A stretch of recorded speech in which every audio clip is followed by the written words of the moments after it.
Picture this. One of the most magnificent cities in the Islamic world, home to over 500,000 souls, surrounded by walls 40 feet high and defended by 110,000 warriors. Now imagine that city reduced to ashes in just 5 days. The year is 1220, and Genghis Khan stands before Samarkand, the jewel of the Khwarezmian Empire. This isn't just another siege. This is the moment when the Mongol war machine, fresh from conquering half of Asia, collides with one of the wealthiest civilizations on Earth. What happens when an unstoppable force meets a city that believes itself invincible? The answer will reshape the entire Islamic world. Samarkand sits at the crossroads of the Silk Road in what is now modern-day Uzbekistan, a jewel in the heart of Transoxiana, the land beyond the Oxus River.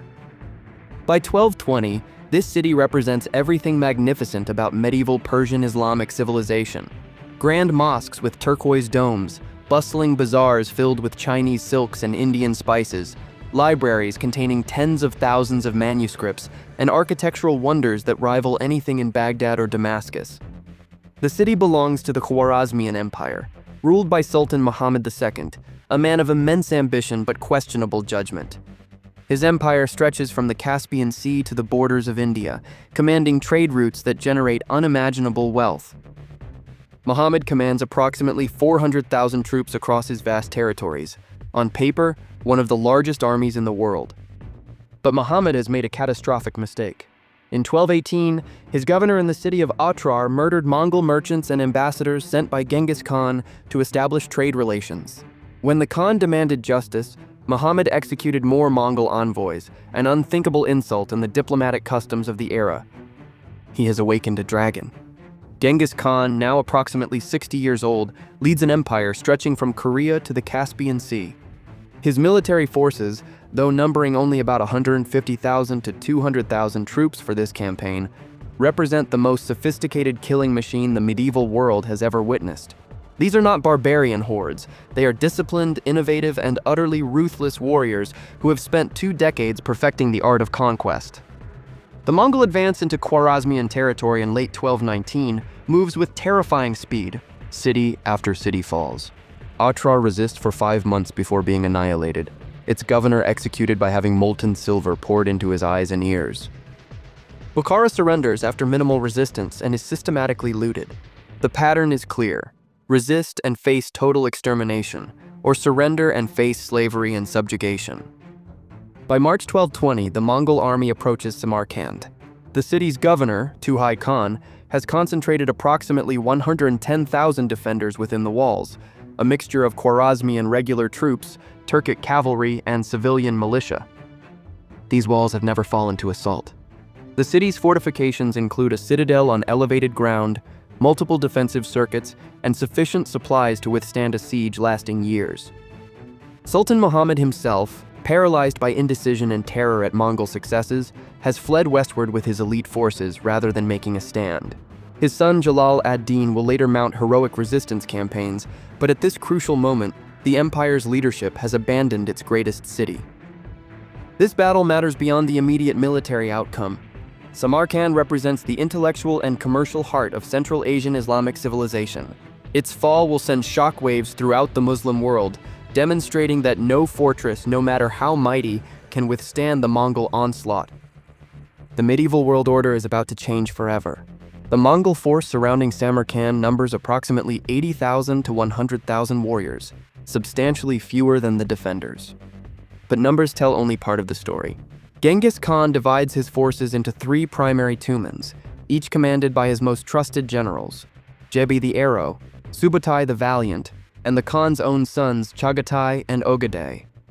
These commanders have conquered kingdoms from China to Central Asia, and they bring with them siege engineers captured from every defeated civilization, Chinese experts in gunpowder weapons, Persian specialists in mining and sapping, and Central Asian engineers who understand the very walls they're about to assault. The Mongol army travels with mobility impossible for sedentary civilizations to comprehend.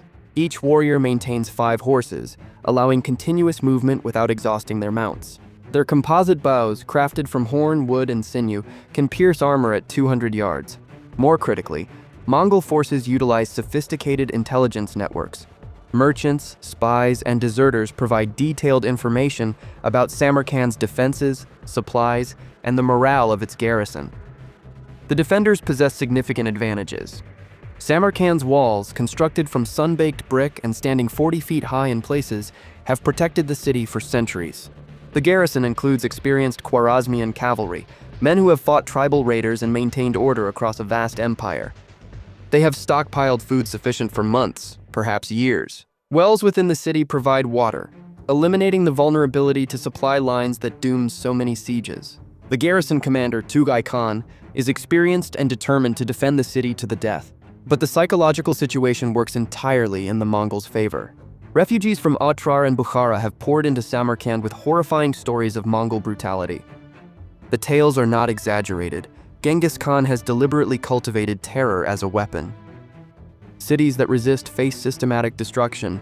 Every building burned, every inhabitant slaughtered, irrigation systems demolished to turn farmland into desert. The message is clear. Resistance means extinction, not merely defeat. The terrain around Samarkand offers little natural defense. The city sits on relatively flat ground, unlike hilltop fortresses that multiply defensive advantages. The Zarafshan River provides water, but also gives Mongol forces access to approach the walls from multiple directions. Genghis Khan positions his forces to completely encircle the city, cutting off any hope of relief or escape. The Khan's strategy combines psychological warfare with military innovation. Before the assault begins, he offers terms: surrender immediately, pay tribute, and the city will be spared, though its inhabitants will be enslaved and its wealth confiscated. Resist, and Samarkand will vanish from history. The garrison commander refuses. He believes the walls are impregnable, that Sultan Muhammad will return with reinforcements, that the Mongols lack the patience and technology for extended siege warfare. Genghis Khan has made every decision correctly according to conventional military wisdom. His forces outnumber the besiegers within the walls. His supplies are adequate, his fortifications are formidable, but he is operating on medieval Central Asian assumptions about warfare. He is about to face something entirely new. Total war prosecuted with industrial efficiency centuries before the Industrial Age. On March 15, 1220, the assault begins not with a frontal attack, but with precision. Mongol engineers position Chinese-designed trebuchets and mangonels at calculated distances from the walls. These siege engines, capable of hurling projectiles weighing up to 300 pounds, begin a methodical bombardment. But the Mongols aren't simply battering the walls, they're targeting specific sections identified by reconnaissance, seeking weaknesses in the ancient fortifications. Simultaneously, Persian engineers who have joined the Mongol army begin sapping operations, digging tunnels beneath the wall's foundations. The defenders respond with their own siege engines, raining arrows and stones on Mongol positions. For the first 2 days, the battle resembles conventional siege warfare. Casualties mount on both sides, but the walls hold. Inside Samarkand, the population begins to realize that Sultan Muhammad will not arrive with reinforcements. They are alone. On the third day, Genghis Khan implements the tactic that has proven devastatingly effective across Asia. He drives tens of thousands of prisoners, civilians captured from surrounding towns and villages, toward the walls as human shields. These wretched souls, starving and terrorized, are forced to fill moats, carry scaling ladders, and absorb the first volleys of defensive fire. The psychological impact on Samarkand's defenders is catastrophic. They are killing their own people, their co-religionists, innocents who days earlier lived peaceful lives in neighboring communities. Behind this human wave, Mongol assault troops advance with disciplined precision. They employ mobile siege towers, covered battering rams, and teams of archers who provide suppressive fire with mechanical efficiency. The Mongol bow tactics prove devastating. Massed volleys launched in coordinated waves make the wall's battlements a killing zone. Any defender who exposes themselves for more than seconds falls with arrows through throat or eye socket. By the fourth day, sections of the wall begin to crumble. The combination of bombardment, sapping, and relentless assault creates breaches. But Genghis Khan has prepared for this moment. He positions his best cavalry units behind the walls, ready to counterattack any Mongol penetration. When Mongol warriors pour through the first breach, they meet fierce resistance. Khwarezmian cavalry, fighting in the narrow streets behind the walls, initially drive the invaders back. Hand-to-hand combat rages for hours, the confined space negating Mongol mobility advantages. This is the critical moment where conventional wisdom suggests the siege might fail. The defenders are fighting with desperate courage. Casualties among the Mongol assault troops are substantial, but Genghis Khan has anticipated this scenario. While the garrison focuses on the breaches in the western walls, Mongol engineers complete tunnel operations beneath the eastern defenses. Simultaneously, Subutai leads a diversionary assault on the northern gates, drawing reinforcements away from the primary breakthrough points. Then comes the turning point that seals Samarkand's fate. On the morning of the fifth day, a section of the eastern wall collapses as underground tunnels are set ablaze, destroying the foundations. Before the defenders can redeploy, thousands of Mongol cavalry pour through the gap. These are not the infantry that have been grinding against the western breaches. These are mounted warriors on fresh horses, the cream of the Mongol army, and they are inside the city. What happens next represents medieval urban combat at its most brutal. The Mongol cavalry sweep through Samarkand streets with tactical sophistication that belies their reputation as barbarian horsemen. They don't engage in disorganized plunder. Instead, they systematically divide the city into sectors, using the same organizational structure that governs their military formations. Each two-man commander receives specific districts to secure. Resistance points are identified, surrounded, and annihilated with concentrated archery, followed by close-quarters assault. Genghis Khan attempts to organize a last stand at the citadel, gathering the remaining garrison and thousands of armed civilians. The citadel, built on elevated ground and protected by its own walls, represents the final defensive position. For several hours, desperate fighting rages as defenders throw back Mongol assault waves. Arrows darken the sky. Boiling oil and stones rain down on attackers. The defenders know that surrender means death or slavery. They fight with the fury of condemned men. But Mongol siege warfare operates on industrial principles. Fresh assault teams rotate into combat while exhausted units withdraw to rest. Ammunition is calculated and distributed systematically. Engineers focus bombardment on the citadel gates, while snipers, yes, the Mongols employ what amount to medieval snipers, target commanders and officers whose colorful dress marks them as leaders. When Genghis Khan falls, an arrow through his throat, the organized defense collapses. By evening of the fifth day, March 19, 1220, Samarkand has fallen. The speed is breathtaking. A city that should have withstood months of siege has been conquered in less than a week. The Mongol losses are significant, estimated at 5,000 to 8,000 casualties, but this represents acceptable attrition in Genghis Khan's calculus. The garrison has been effectively annihilated. Approximately 70,000 defenders lie dead in the streets, buried in collapsed buildings, or slumped along the walls. Now begins the systematic destruction that makes Mongol conquest uniquely terrible in medieval history. The population, perhaps 250,000 to 400,000 civilians, faces organized extermination. Mongol commanders order the populace to assemble outside the city walls, separating them by profession. Artisans, engineers, and skilled craftsmen are marked for slavery and deportation to Mongolia. Young women are distributed among the troops. Everyone else, the merchants, the scholars, the teachers, the farmers, the children, the elderly, are methodically executed. Small Mongol detachments, each assigned a quota, lead groups away from the main body and carry out mass killings with industrial efficiency. The slaughter continues for days. Historians estimate that between 100,000 and 200,000 civilians die in the aftermath of Samarkand's fall. The exact number will never be known. Then comes the final desecration. The city itself is burned. The great libraries, the mosques, the palaces, the bazaars, all consumed by fire. Only the structures the Mongols deem useful for future administration are spared. The rest becomes ashen memory. The immediate casualty figures are staggering even by the standards of medieval warfare. Conservative estimates suggest 100,000 to 150,000 dead among Samarkand's defenders and civilian population, with another 100,000 enslaved and marched eastward to Mongolia. The city that stood as the jewel of Central Asian civilization has been effectively erased. Archaeological evidence confirms the catastrophic destruction.